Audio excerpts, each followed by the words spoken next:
Hello, everybody. It's a great pleasure to be here. It's my first time in Brno in DevConf. I thank you, the organizers, very much for opening the floor for us to talk about this very important topic. Before we start, I would like to do a very impromptu survey here. Who uses iPhone? Oh, yeah, amazing. So this talk is for you, okay? So this is not anniversary of, right? We really want you to exercise software freedom, the four freedoms of software on your iPhones.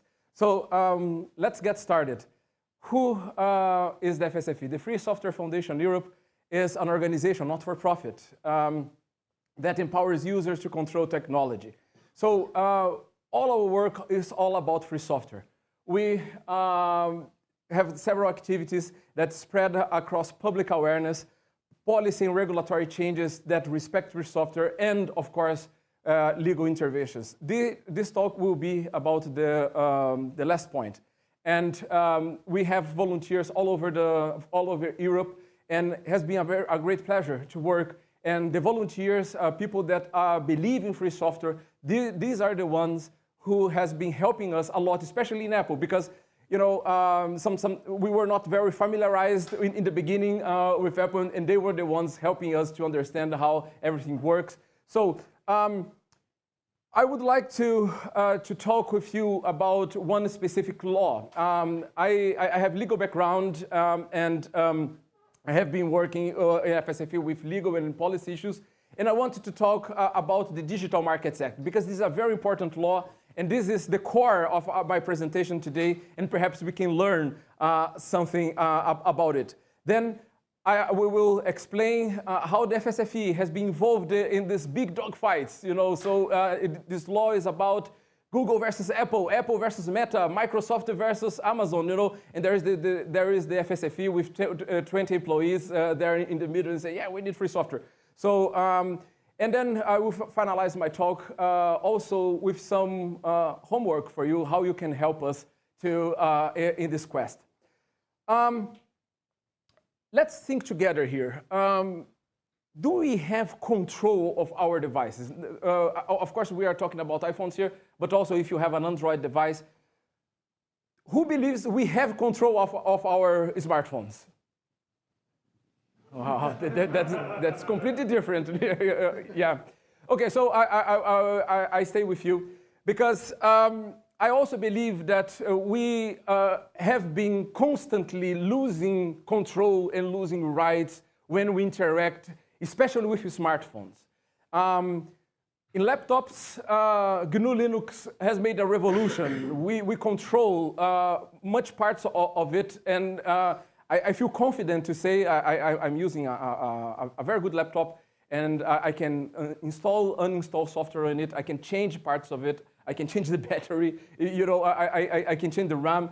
And this gives me confidence that I have at least a higher level of degree of control on the technology that I'm using. However, this is completely different with my smartphone, right? And I'm using an Android-based device.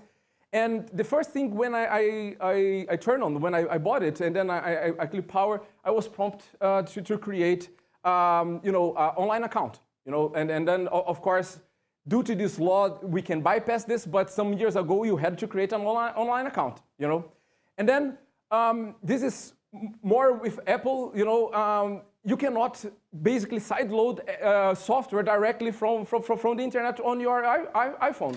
Although your iPhone is very powerful, general purpose computer, you cannot have alternative app stores, right?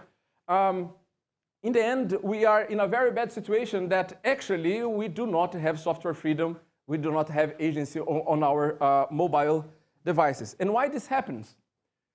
Well, because there is a duopoly in digital markets. And here this chart demonstrates very clearly that Android, Google and Apple, they dominate together 99% of the world market for mobile operating systems, right? And of course, there are free software operating systems for smartphones out there, right? There are several, Ubuntu Touch, and yeah, you name it. However, we are here. We are it's almost insignificantly positioned in relation to Apple and Google. And when they dominate this, they really have the power to impose their terms and services on us. So we are trapped in a lock-in. Some people say that Google and Apple, they are de facto regulators via their terms and services. We respect more their terms and services than laws in our countries. Because in order for us to use their smartphone, we need to click, I accept. So, so some people call them de facto regulators. But we want to change that. And the European Union realized this as well, right? This is not my concern. I'm very happy about this. And the European Union in 2022, they realized that we need to do something about it because it was not the European citizens, but the entire governments, the entire society was, they are dependent on these companies, right? And the reaction for this, the regulatory reaction, is a law called the Digital Markets Act. And this law is intended to regulate the behavior of the largest companies in the world, right? So literally big tech, right? And we at the FSFE started from the beginning to interact with decision makers in the European Parliament because we saw this as an opportunity. This is real. This is important. This is something that we needed to get together because this will be, in the end, a battle between big tech and small tech. And why I'm saying this? Because there is a study conducted by the European Commission in 2022 that free software is contained in 96% of all code bases. I'm sorry, a synopsis. And there is a study from the European Commission saying that 94% of the software development in the EU are done by SMEs, by small and medium enterprise with less than 9 employees. So do you see the difference here between the software that is developed in Europe and what is done in Silicon Valley? So although it's contrasting by big tech, here we are talking about small tech. We are talking about small companies, small entrepreneurs that are developing software.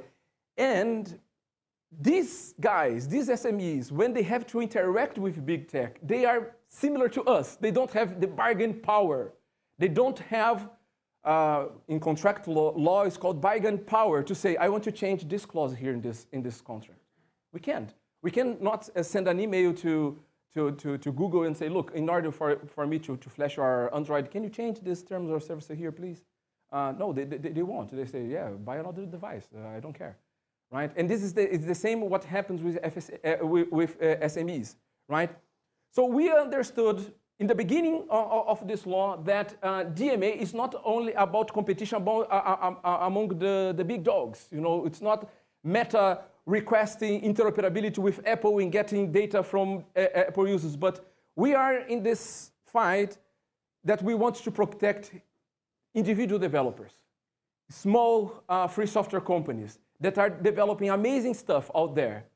Alternative operating systems, alternative app stores, alternative payment systems, alternative browsers, in order for them to enjoy a level playing field with these companies on their devices. That's why I said that this talk is for you, for people using Apple, right? Because we want you to enjoy software freedom. We want you to enjoy free software in your Apple device. It's a general purpose computer. It's not technically, it's not different from my laptop. You can run software there. You can enjoy the 4 freedoms of software there. This law is very important because so how does this law works?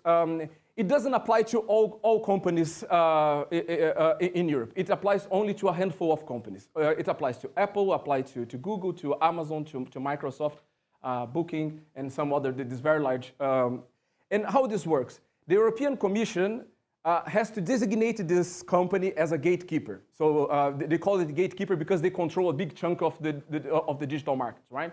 So the European Commission designates this company, but the European Commission should also designate which type of services this company provides that the law will apply. So there is a bunch of services, and I highlighted some of them that are very important for free software. So like search engines, operating systems, like app stores and cloud services. And then here's the juicy part. Here's is what things get very, very nice. Because the DMA provides several obligations to these companies, right? And there are several obligations. For an example, let's check Article 6.3. This law imposes an obligation to allow app uninstalling and change to default settings. So companies should allow you to uninstall software on your device. They also have an obligation to allow you to install alternative app stores, to sideload software on your device. So basically, this is a little bit counterintuitive, right? We have general purpose computers. This should be basic rights, but it took us 20 years to have this law saying, yeah, you have the right to do this. You know, so it's crazy sometimes. And spoiler alert, we'll talk a lot about this one here, about interoperability with hardware and software features. So, and perhaps some of you say, okay, but this law is only, what are the changes already? So this law passed entering force in 2023, and there are already some very, very nice developments, especially in Apple, in ecosystems that are dominated by Apple. For an example, until this law in Europe, it would not be possible for you to install alternative app stores. In order for you to do that, you have to jailbreak your iPhone. And Apple in the past already went to court against developers that they were jailbreaking iPhones, right? So with this law now, you can have an alternative app store. It's not still something good. We're gonna see about this because Apple said, okay, if you want to have an alternative app store, fine. But you have to provide me a letter of credit of €1 million, or your app should have 1 million downloads. You know, so yes. They also only do it in the EU, like they refuse to give this choice to anyone else in the EU. That's a good point. That's a good point. Thank you. So there's a comment here in the audience saying that this freedom is only for EU because of this law. In other parts of the world, the people are still not enjoying this freedom. Yeah. So thank you. Yeah. And there are free software that are being benefited by this already. We have AppFair, which is an alternative, a free software alternative for iOS. We have alternative browsers. We have alternative payment systems, GNU Taler, that now can be distributed and work in iPhone. So we are seeing very concrete examples of moving forward, right? Exactly. So, and one thing that I would like to highlight for our audience here, because since January this year, with the politics in the US getting very strange and very crazy, it's the administration there started to attack this law, saying, well, the EU is discriminating US companies. This is a discrimination against the West companies, you know. But we at FSFE, we don't see it like this. This is not EU versus US. We see this as big tech versus small tech, you know. And we are seeing this type of laws being popping up all over the places. So we are seeing some similar developments in Australia, in Brazil, in India, in Japan, in South Korea, and even in the UK. And we are seeing that countries are realizing that it's not cool to be trapped in lock-ins. It's not cool to have a very powerful general purpose computer in your hand. You cannot use, you cannot enjoy software freedom on it. So what we have been doing then? So we have been working closely with the European Commission and to explain them how this law impacts free software, right? So we submit studies, and we organize coalitions together with free software projects. We work with other organizations, and we talk to the Commission, and we show them that this law should be enforced. And there are some very cool victories in March this year. In March this year, we got a decision from the European Commission after a process that they initiated in December last year about interoperability on software and hardware interoperability. That's why I said that we will talk about that example, that article in a minute. And we saw that also, that for the first time, there is some fines, very big fines already being issued against Apple, right? So we are seeing that this law has some teeth as well, and we want these companies to respect this law. But now comes finally the main topic of our meeting here, is that what the hell are you doing in court against Apple? You know, so what are you doing there? So let's zoom out a little bit and let me explain what happened in 2023. Remember that I said that how the DMA works, the European Commission should designate the company and then should designate the services that this company has in order this law to start applying. In September 2023, Apple was designated by the European Commission as gatekeeper. But the first thing that Apple did was to appeal this decision. They said, we don't want this law to apply to us. And they went to the highest court in the European Union to say that this law should not be applicable to us, especially in relation to our operating systems, to our app stores, and to our iMessage device service. I'm sorry. When we saw that, we were scandalized. We said, oh my God, this cannot happen, because if they get along with this, it will set a very bad precedent, you know? So we need to do something. And then in December of 2023, our lawyer from Slovakia, very competent today, is a law professor, he entered in contact and said, let's try to get involved. And in February 2024, we submitted a letter to the European Court of Justice saying that this will impact free software, this will impact free and open source software, this will impact how software is developed and distributed in the EU. It took a lot of time to the court to allow us to intervene there. And in August last year, so it took several months, the court recognized and allowed us to intervene there. It was already a super victory already. You know, just to be there was already a victory. And then in September 2024, we submitted our arguments. We're going to talk about this in a minute.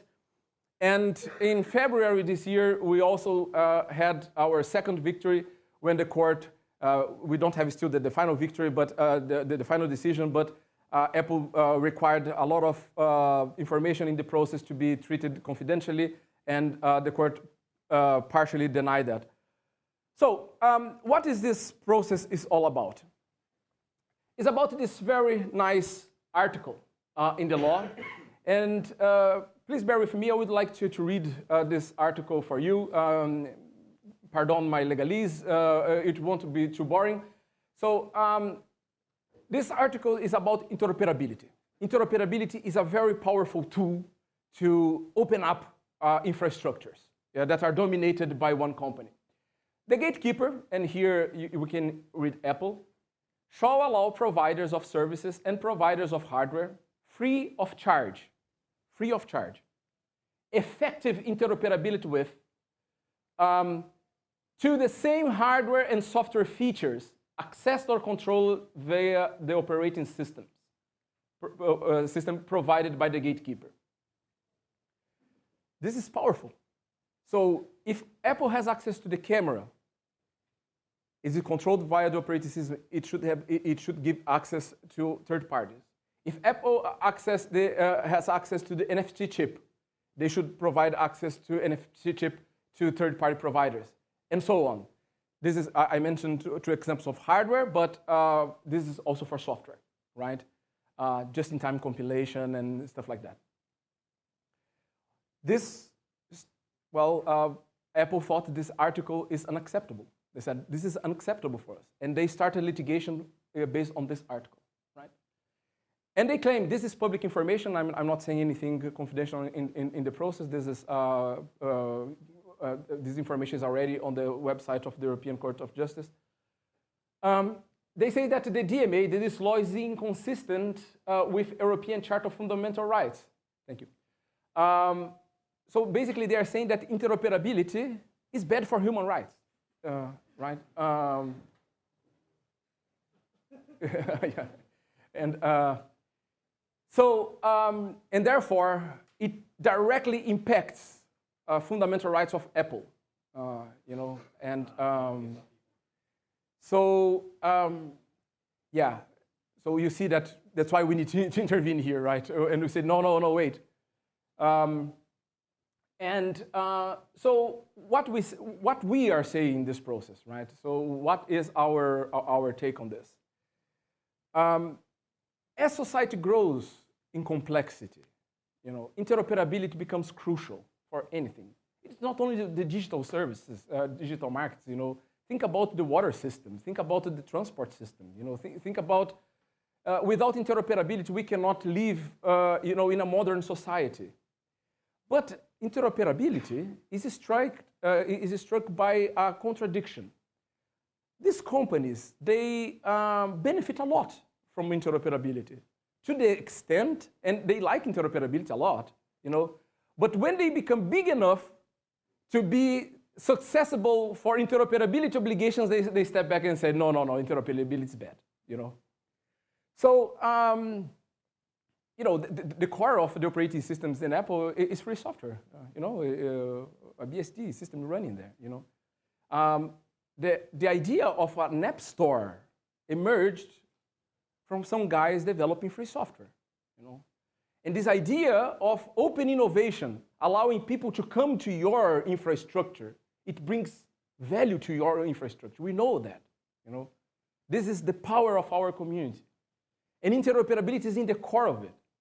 So interoperability is actually enabling, you know, our human rights. Yeah? So,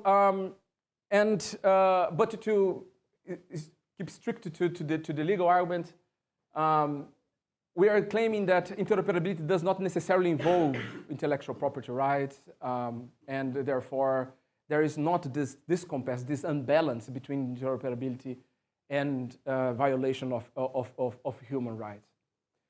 We do think that this is a very important case in the European Union. We don't want to set a precedent that the court says, indeed, interoperability is bad for human rights, and then what we're going to see is a breakdown of companies using this argument to justify their very restrictive approach to software, to proprietary software. This will harm free software. And that's why we are involved on this. So, time for homework. How you can help with this, you know? First, last year, in the beginning of last year, the whole year, we, the FSFE, benefited a lot from network recommendations, you know. If you know iOS developer out there, you know, that is encountering any type of trouble, say, oh, look, perhaps you should talk with FSFE guys. You know, they are searching for inputs. You know, we want to learn what are the issues that free software developers working with Apple are facing out there. And there are a lot of problems you cannot imagine, you know. We worked with GNU Tyler, the alternative payment system. We worked with alternative app stores. And, you know, sometimes Apple doesn't answer their replies. Sometimes Apple just ignore them altogether, you know. So there are several issues out there that we want to bring up to the decision makers, to the enforcer, to the European Commission, so we can, in fact, change the landscape in Europe to make digital markets fairer for free software. Talk about this. You know, when here in this conference say, yeah, do you know that there are some guys coming after Apple, you know, and they are and they are justifying interoperability. They are enabling free software in iOS devices. You know, talk about this. We need to spread the word about what is happening, right? Last but not least, we are a not-for-profit organization. We rely on donations. You know, all this work that we do, you know, is highly dependent on donations. So please also donate to our work. This is very much appreciated. And with this, I thank you very much for your undivided attention, and I'm very happy to answer your questions. Thank you.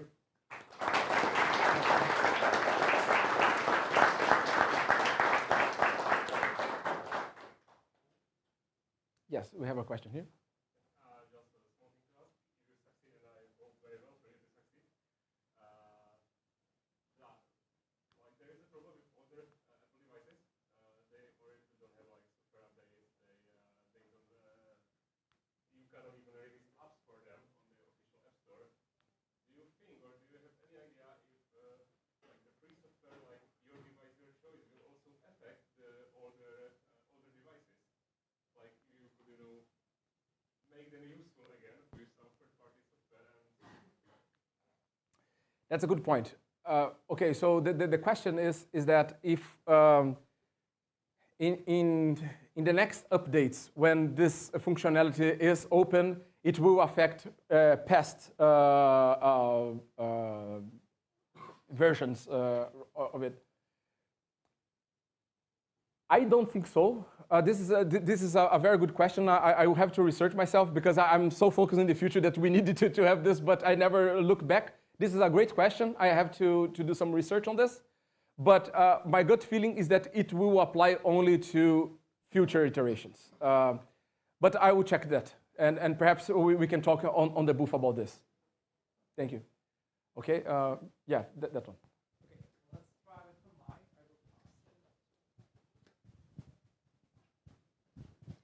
So first, a disclaimer: I do not own an Apple device, so this is an Android question. But it's about the DMA, and you said a part of it were already approved, like 2023 or something. Now, the question is, how is it possible if one of the rights that you mention in there is the obligation to allow app uninstalling? Is that one already in effect or not? Partially. Partially. So, because the question then would be, how is it possible with this in place that certain unnamed vendors, and well, most notoriously based in South Korea, pre-install applications onto system partition, effectively baking it to the system, and thus you're not able to do that, and they are immutable because the only way to update the system is via OTAs. Yes. Should I repeat the question or is the yeah? Okay. So yes. What happened here? I'm a lawyer. I have a legal background. I'm a lawyer in Brazil. And what happens in this law is that people start to push obligations onto one. And we saw that with Google already, that with Microsoft as well. They say, look, yes, but this is not our fault. This is the manufacturer's fault, And then you go to manufacturer and the manufacturer says, no. It's Microsoft's fault, And then we start to go and say, no, you have to respect the law, And then we go to the commission and say, look, it's happening. And then the commission go to Microsoft and they say, no, this is the manufacturer fault. And then the time passes, And then we have months and some years. And in order for to define who is responsible for this, who is liable for this, we are in this moment as well. So some manufacturers, especially with Microsoft, because with Microsoft it affects also laptop devices, with Windows installed on this, and we say, I want a refund from the license. They say, no, you have to go to the manufacturer. You have to send your device to the manufacturer for them to uninstall it for you, FSFE started a campaign 2 weeks ago called Refund for Freedom, where we wanted to help people to get the refund for their Windows license.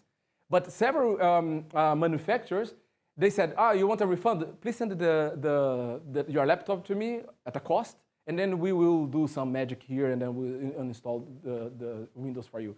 So that's why I said this is partially. Sometimes we succeed, and then it's all right, but then we are still in this process of defining who should do this. Yeah. A question here. And I'm sorry, sometimes this is a little bit depressing, but yeah.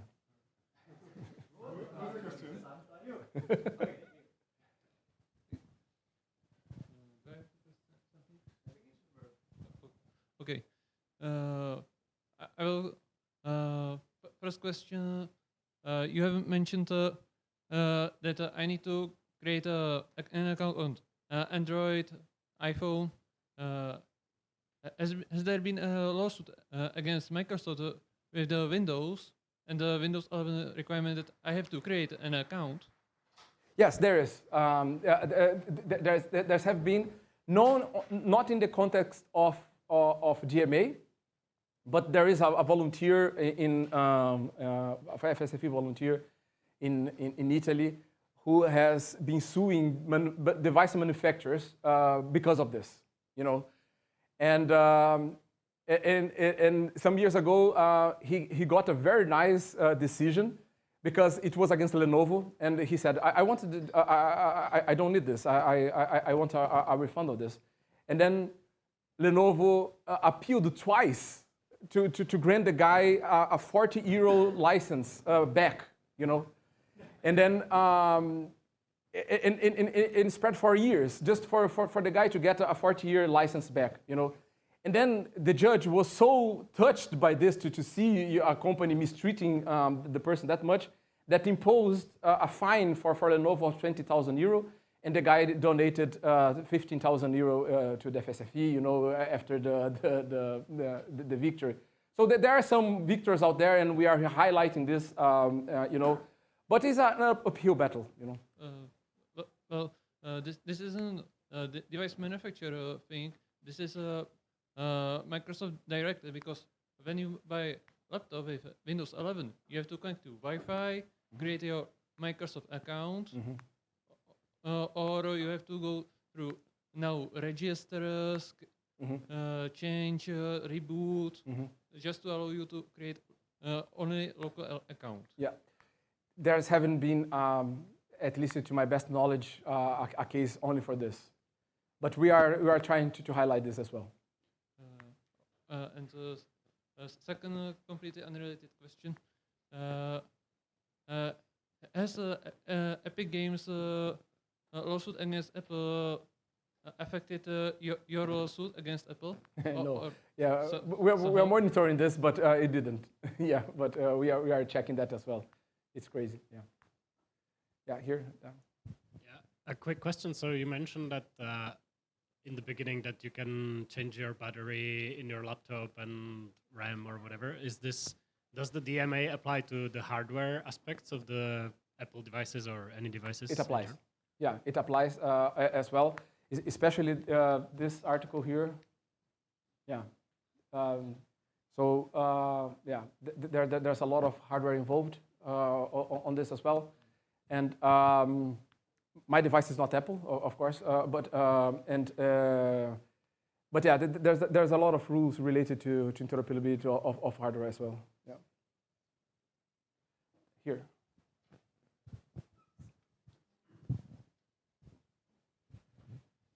I have a question regarding messengers and their interoperability, because I remember like 2 years ago it was a really big topic, and it is one of the aspects regarding DMA I was really looking forward. And then after 2 years it looks to be like nothing is happening. So what's the current status? Is there some deadline for the providers, or?